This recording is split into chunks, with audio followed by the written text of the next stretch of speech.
بسم اللہ الرحمن الرحیم۔ تعلیم کا اثر انسان کے اخلاق سے پتہ چلتا ہے۔ ڈگریاں تو رشوت سے بھی مل جاتی ہیں۔ جس کی انا اس کے قد سے اونچی ہو وہ شخص رشتے نبھا ہی نہیں سکتا۔ ہمیشہ میٹھے الفاظ بولیں تاکہ کبھی واپس لینے پڑیں تو کڑوے نہ لگیں۔ طنز وہ تیر ہے جو شہد میں بھگو کر بھی مارا جائے تب بھی اس کی کڑواہٹ اور چبھن کم نہیں ہوتی۔ جو لوگ برداشت کرتے ہیں ان کے ساتھ اٹھا بیٹھا کرو، اس طرح تمہاری قوت برداشت میں اضافہ ہوگا۔ جو تقسیم کرو گے اسی میں اضافہ کر دیا جائے گا، پھر وہ چاہے کانٹے ہوں، پھول ہوں یا پھر آسانیاں ہوں۔ جو شخص آپ کے سامنے دوسروں کی برائی کرتا ہے اس سے یہ امید مت رکھیں کہ وہ دوسروں کے سامنے آپ کی تعریف کرے گا۔ مخلص لوگوں کو ڈھونڈیے، مطلبی لوگ تو خود آپ کو ڈھونڈ لیں گے۔ کامیابی حاصل کرو پیسے کے لیے نہیں بلکہ اپنی پہچان بنانے کے لیے۔ مشکلات میں گھبرانا نہیں چاہیے کیونکہ ستارے ہمیشہ اندھیرے میں ہی چمکتے ہیں۔ وہ تمام لوگ جو گرنے کے بعد پھر اٹھ کھڑے ہوئے انہوں نے اپنے پاؤں نہیں خیالات بدلے تھے۔ گھڑی وقت کے مطابق اوقات بتاتی ہے اور انسان اپنی سوچ کے مطابق اپنی اوقات بتاتا ہے۔ 2 وقت کی روٹی کے لیے انسان 5 وقت کی نماز چھوڑ دیتا ہے جبکہ یہ جانتا ہے کہ رزق کا ذمہ اللہ نے اپنے اوپر لیا ہوا ہے۔ گناہ میں لذت ضرور ہے مگر سکون نہیں۔ گناہ کا موقع نہ ملنا بھی اللہ کی نعمتوں میں سے ایک نعمت ہے۔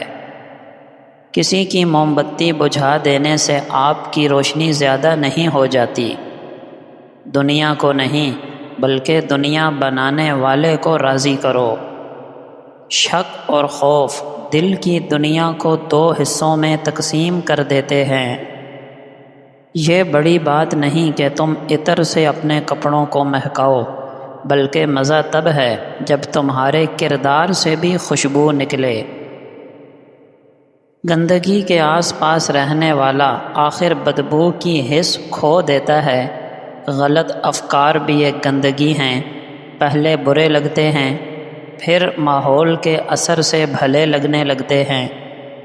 نبی کریم صلی اللہ علیہ وسلم نے فرمایا، بے شک مغفرت کو واجب کر دینے والی چیزوں میں سے تیرا اپنے مسلمان بھائی کا دل خوش کرنا بھی ہے۔ جو لوگ دوسروں کو نعمتیں ملنے پر خوش ہوتے ہیں اللہ انہیں کبھی بھی اپنی نعمتوں سے محروم نہیں کرتا۔ سنبھال کر رکھی ہوئی چیز اور غور سے سنی ہوئی بات کبھی نہ کبھی کام آ ہی جاتی ہے۔ دلوں کا سکون پانے کے لیے دلوں کو سکون دینا پڑتا ہے۔ جب تک دوسروں کے دل آپ کی وجہ سے بے سکون رہیں گے آپ کو کبھی سکون نہیں مل سکتا۔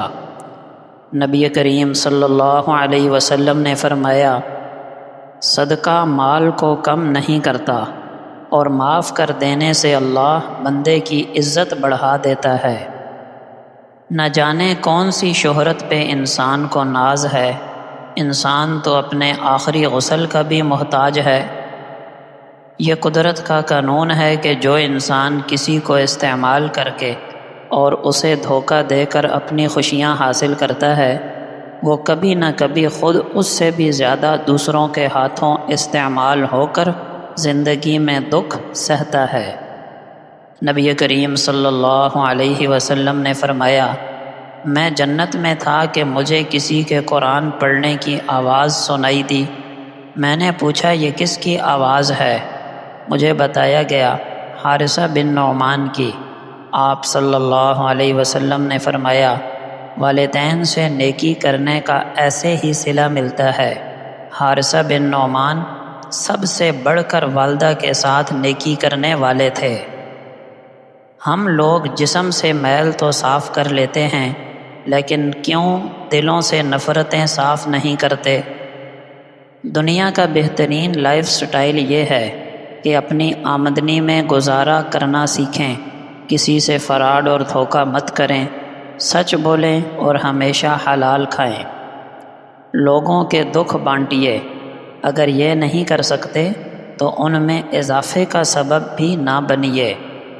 نبی کریم صلی اللہ علیہ وسلم نے فرمایا، خدا کی قسم میں تمہارے بارے میں فقر و فاقے سے نہیں ڈرتا، مجھے اگر خوف ہے تو اس بات کا کہ دنیا کے دروازے تم پر بھی اس طرح کھول دیے جائیں گے جیسے تم سے پہلے لوگوں پر کھول دیے گئے تھے، پھر تم بھی ان کی طرح دنیا حاصل کرنے کے لیے ایک دوسرے سے آگے بڑھنے کی دوڑ میں لگ جاؤ گے، اور یہ دنیاوی فراوانی تم کو بھی اسی طرح تباہ کر دے گی جیسے تم سے پہلے لوگوں کو تباہ کیا تھا۔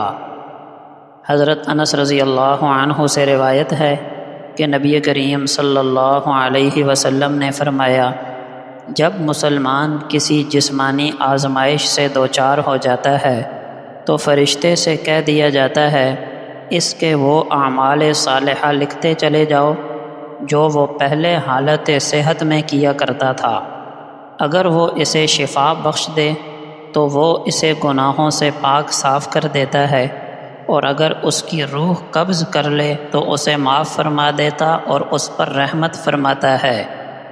نبی اکرم صلی اللہ علیہ وسلم نے فرمایا، 4 چیزیں خوش بختی کی علامت ہیں: نیک بیوی، کشادہ گھر، نیک پڑوسی اور آرام دہ سواری، اور 4 چیزیں بدبختی کی علامت ہیں: برا پڑوسی، بری عورت، تنگ گھر اور بری سواری۔